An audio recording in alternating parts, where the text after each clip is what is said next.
Hey, so last week I was thinking about a verse, John 10:10, and I was thinking about how I've explained uh, the verse in the past. I do that sometimes. Like I'll go back and like revisit something that I've like taught or a message I gave, and then I'll rethink about like the examples I gave. And but anyway, yeah. So I was thinking about how I explained it in the past, and then like as I was thinking about it, a better explanation came to me. So that's what I'm doing. I'm sharing it. So John 10:10, the verse is Jesus, and he's talking about the enemy, and he's talking about himself. So first he describes the strategy of the enemy, and or the purpose of the enemy, and then he goes into his purpose. So he says John 10:10, he says the enemy or the thief has come to steal, kill, and destroy, but I have come that they may have life and have life to the full, or life abundantly.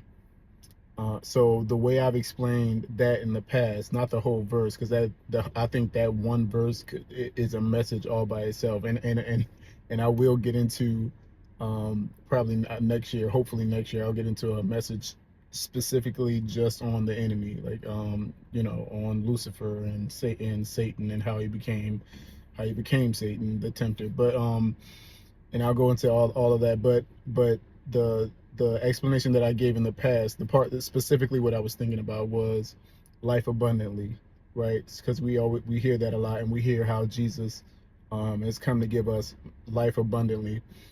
I've explained life abundantly in the past as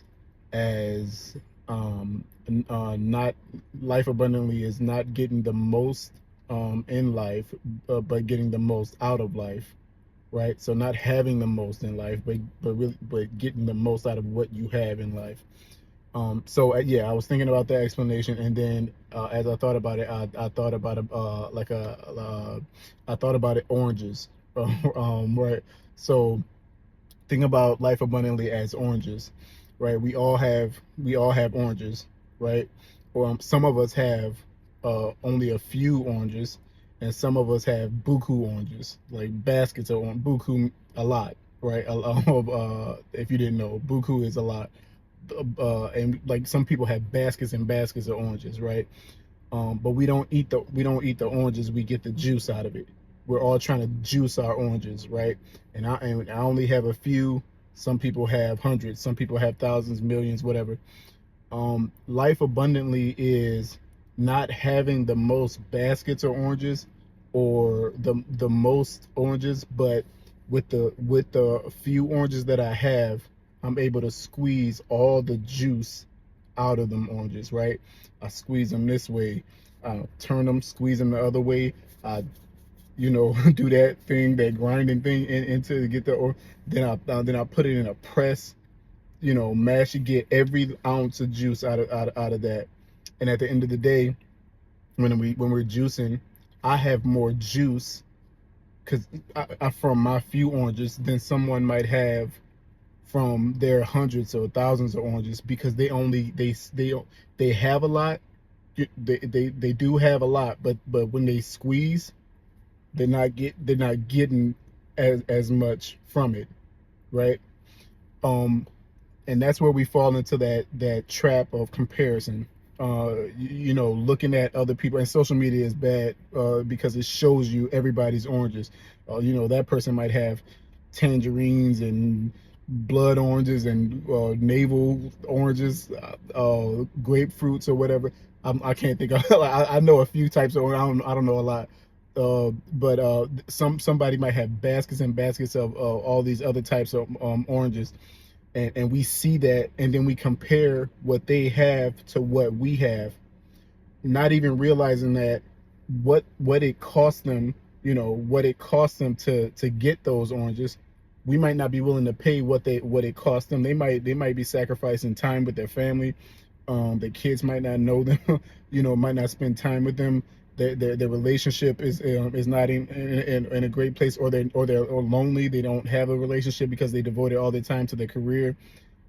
So they have a lot, right? but when they're not getting a lot from it. And when they squeeze all them oranges, it doesn't amount to a lot, right? At the end of their life, they'll say, man, I wish I had more time. I wish I got more out of it, right? I wish I really was able to get more juice from my oranges. That's life abundantly. Jesus shows us how to get the most from what we have, not acquire the most, right? Not necessarily. So like it doesn't mean yeah, life abundantly. On the surface it sounds like, yeah, oh, life abundantly means I have a lot abundance, right? A buku. But it doesn't mean that.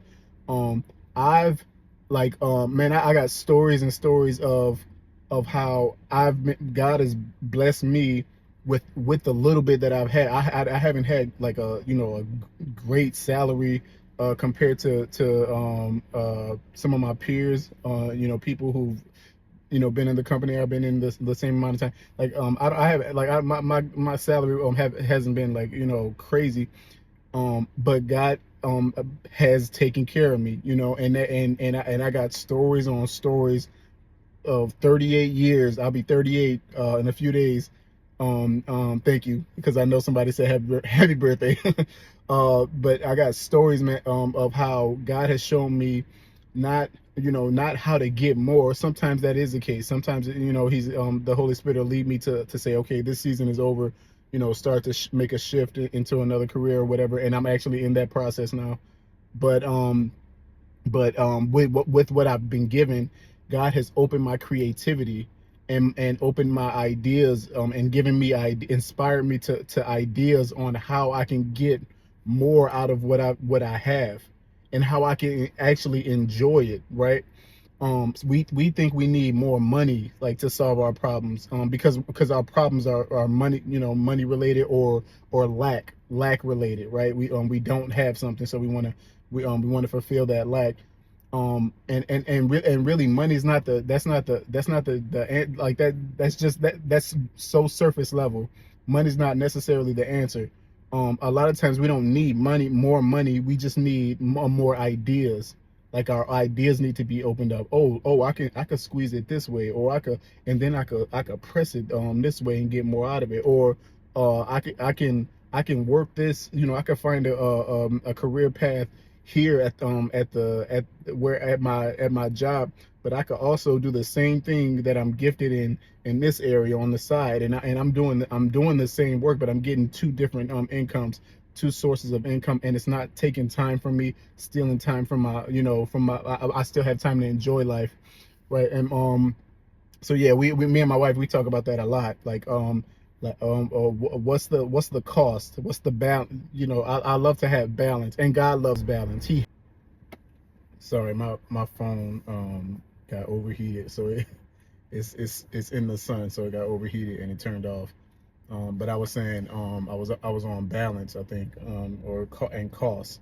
Like, if it costs whatever it is, if it costs me too much, if it takes too much from me, if it costs me my peace, my joy, precious time with my family. You only get so much time on earth.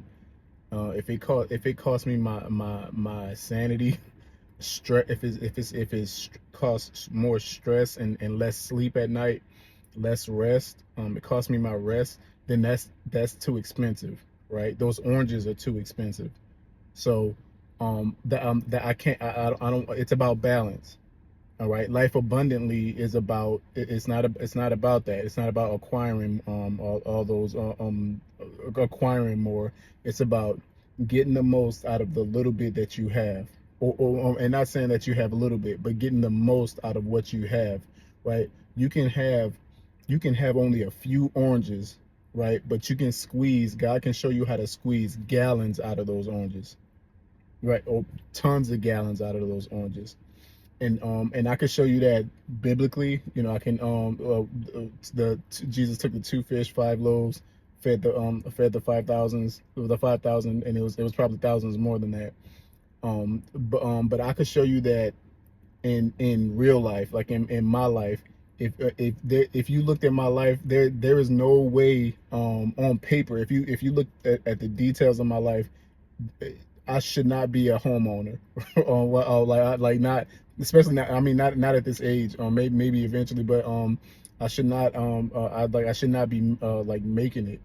But like I said, God is faithful. Like if you looked at my oranges, and and compared it to the juice, you would say there's no way you get all that juice out of those little bitty oranges, out of that little bit.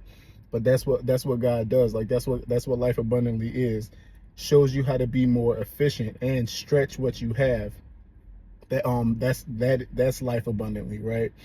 um so yeah, it can look a certain way to certain people, and people think acquiring more that's what it is. But you'll burn out, you'll run on that whatever that thing is, the wheel, like a gerbil, or chasing a carrot. You'll do that all your life, and then you'll acquire. But then you look back over your life, and and you have very little juice, right? You got tons of baskets full of oranges, plump, buku oranges. But when you squeeze, you're not able to enjoy it, right? Because you've spent all your energy and all your time, all your efforts acquiring and chasing, and not really squeezing, right? And not really getting to know the one Jesus, who can show you how to live life abundantly, and actually get the juice, and show you that the juice is worth the squeeze.